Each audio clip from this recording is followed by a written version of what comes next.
Hello guys, magandang araw sa inyo. So nandito ulit tayo sa Bermosa, dito sa Imus, Cavite. So for this video naman po, isa pang panibagong bike check. Itong Rigid MTB na poging-pogi ni Idol Albert Beral.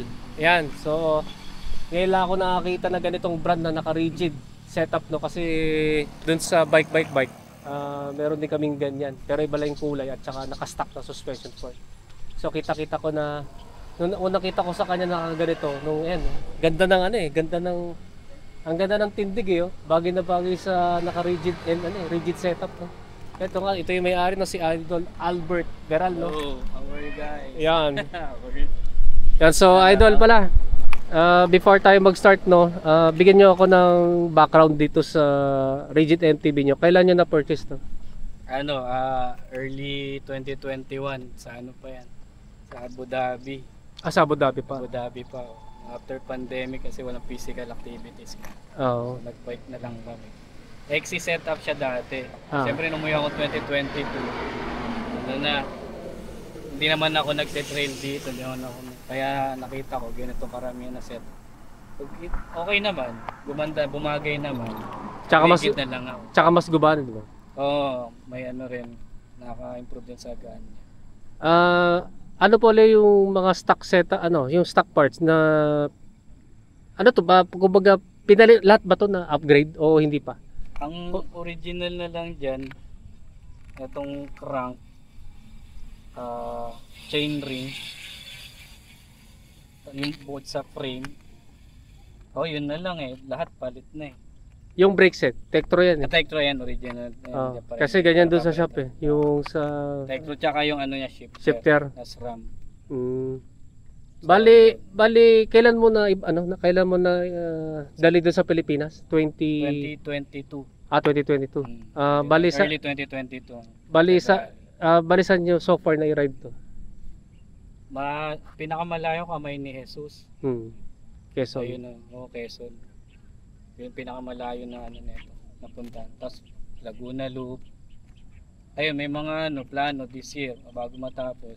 Baguio, no? One shot Baguio. Sana matuloy. Sana all mga kabagyo. Wag lang bagyohin. Walang bagyohin. Yung katulad nung 2 to 3 weeks ago, puro bagyo, kaya puro ulan. Hindi rin ako nakapag-intay ng matino. Kaya ngayon namomblema ako para paano maibalik eh yung dati kong fitness level kasi laki na binaksak eh. Pag pahinga. Napahinga na masyado. Tapos bumigat pa ako. Ano magagawa pag may mga responsibilidad na may asawa? Ayun nga, ramdam ko talaga 'yon. Talaga. Enjoy na lang. Enjoy na lang. Yun nga, ito nga yung general background sa kanyang Rigid MTB. Yan na, mag-start muna tayo sa XC Hardtail mountain bike frame. Yan, silverback. Yan. Silverback Stripe na XC Hardtail mountain bike frame. Hindi ko lang kung anong klaseng aluminum. Ay, ito pala. Aluminum 6061 din pala to, no? Yung nga pang 29er. Then ang particular size niyan, size medium. Hindi ko alam kung anong size ng seat tube nito. Hindi ko alam kung 16 or 17. Siguro sukati ko doon sa paninda namin, no? Kasi meron din kaming stride na ganito eh. Yan. Tapered, no? Tapered yung head tube, tapos full internal cable routing. Yan, pang BSA threaded na bottom bracket shell. Pang 31.6 mm diameter na seat post. Quick release yung dropout. Then ang disc brake caliper mount naman yan ay post mount. Yan, so next naman, ito kanyang rigid fork. Ito yung pambansang brand, Mountain Peak RGF 627. Yan, naka 27.5 yung fork niya. Tapos 29er na Terra hard pack. Mamaya tingnan natin yung clearance, no. Aluminum 6061, nilalagay ko na sa screen yung crown length at saka yung blade length nito. Yung steerer tube na to ay tapered. Kaya tapered to kasi yung dropout nito ay through axle. Yan, then ang disc brake caliper mount din naman yan ay post mount. Yan, so next naman, ito yung kanyang MTB handlebar na iba yung pwesto, no. Yan, Easton EA50. Yan, na about 630 mm ang lapad. Straight na may konting back sweep. 31.8 mm ang diameter. Then next naman sa grips, unbranded to, no? Oo. Unbranded na, yan, makapit naman. Yan, rubbery, no? Rubber kasi yung composition nito. Then next naman sa stem, ito yung Goldix GTR na 90 mm ang haba, negative 17 degree ang angle. Then sa tapered headset naman, ano to? Sagmit no, Evo 2. Yan, Sagmit Evo 2 na sealed bearings. Sa seat clamp naman, ito yung stock ng ano no, silverback na aluminum Allen type, 34.9 mm ang diameter. Yung seat post naman, raised face na carbon fiber. Yan. 400 mm ang haba, 31.6 mm ang taba na zero setback na may dual bolt clamping system. So dito naman sa saddle, ayun, nook proof na walang butas sa gitna. Malambot pero hindi pala nagpe-flex no. Then steel railings. Ano yung review nyo dito? Mukhang matagal na nyo na nagamit no. Tagal na yan. Ano ba yung naging feedback nyo dito? Sa comfort ba? Okay naman sa akin. Nasanay na rin eh. Nasanay na no? Oo, eh nag-stock na eh. Yan, yun yung feedback na dito no. So proceed naman tayo sa drivetrain. Yun nga, pambansang drivetrain na dito ito, 1x, so wala kayong makikita front shifter, front derailleur, tsaka extra chain rings. Yung shifter, ito yung naka-stock na no, sa silverback, yung SRAM SX na 12 speed. Yan, 12 speed. Then yung crankset nito, yung crank, yan, SRAM din na SRAM SX na 175 no, millimeter ang haba.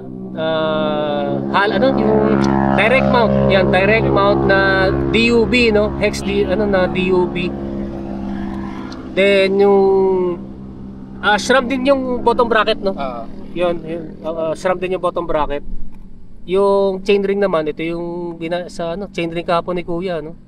3080 na Goldix. Yan, 1 by narrow wide na rounded. Then sa MTB clipless pedals naman, ito yung Shimano M520. Sa chain naman, SRAM NX to o SRAM SX? Yan, SRAM SX na sa chain no, sa 12 speed. Yung cassette sprocket, Goldix no. Goldix. 1140 na 12 speed no. 12 speed. Then sa RD naman, ito yung in-upgrade niya no. SRAM NX naman na pang 12 speed. Sabi nila kasi yung SX daw may pagka-plasticky daw yung RD. Tama ba? Oo. Yun yung parang drawback no. Kaya siguro na gano. Itong NX okay naman. Oo. Mas okay to. Solid. Solid no. Yun, ito nga yung sa drivetrain nitong poging-pogi na silverback stride. So proceed naman tayo sa wheelset no. Unahin natin yung gulong. Ayan, naalala ko tuloy yung Speed King ko kasi ito yung sa mga bago lang, ito yung pumalit sa Speed King. Yan, Continental Terra Hardpack. 29 by 2.0. 2.0.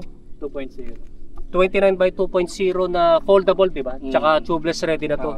Yung Speed King kasi foldable pero hindi tubeless ready. Tsaka ito, mas maganda yung puncture resistance kasi yung Speed King medyo madaling maplat. Madaling madaling mabutasan. Sa itsura nito, akala ko kasi sa itsura nito parang kalaban yung Terreno Zero. Pero parang kalaban din dito yung Terreno Dry. Parang halos Terreno Dry din eh no. Yung itsura. Ano naman yung feedback niya dito sa gulong na to? Maganda. Fast rolling tsaka magaan siya eh. Kasi dati gamit ko yung Recon Race Icon. Icon, Maxxis Icon. Maxxis Icon. Ito kasi ayan, mas okay naman siya. Technically kasi semi-slick. Kasi slick dito, tapos ito yung knob sa gilid. For banking to, sa grip sa banking. Yan. So, tingnan natin yung clearance pala. Yan, sa 2.0 na Terra Hardpack na 29er, dito sa 27.5 na RGF na Mountain Peak, no. Ayan, pasado pa. Medyo nga lang, hindi pantay yung hindi ko alam kung sa tinidor ba may problema o sa alignment ng gulong. Feeling ko sa fork yan eh. Sa fork no? Oo, yung fork nga, medyo mababa dito yung structure dito. Yan. Yeah, pero pasado pa yan. Then sa rims naman, yan, Weinmann U28TL na pang tubeless ready. 28, kaya 28 to, yung lapad kasi. 28 mm ang rim width.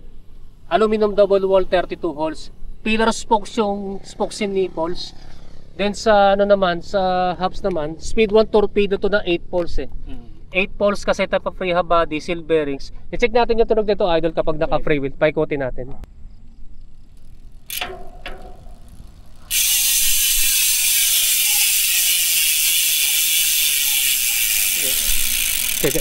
Gusto masama eh. No? Yan. Yan guys, yan yung tunog ng Speed 1 Torpedo MTB hubs kapag naka-free wheel. Yan okay na, no? Sumasama yung ano, no? Yung umikot din yung crank. Then last na lang sa brake set.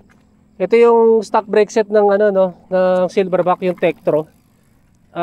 Tektro na hydraulic brakes and dual piston. Then last na lang sa rotors, ito yung SRAM center line na 160mm ang diameter, harap tsaka likuran. Parehas na fixed type and volt type disc brake rotors. So, Idol Albert, magkano yung total cost pala nito? Asa? Hindi ko na alam eh. Estimation lang. Magkano Pero pala ito? Dati Yung- noong 2021, nasa, Pandemic price eh, no?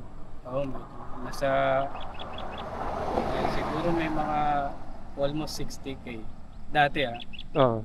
kasi iba yung currency, dirhams pa nun. Oh, dirhams pa eh, no?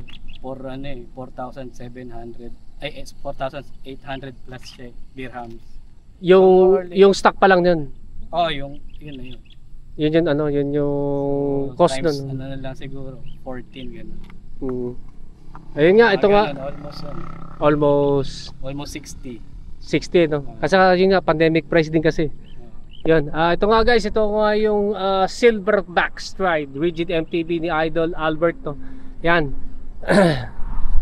Yan, so kung meron kayong tanong regarding dito sa kanyang Poging Rigid MTB, i-comment na lang ninyo sa comment section down below. So Idol Albert, shoutout ka na.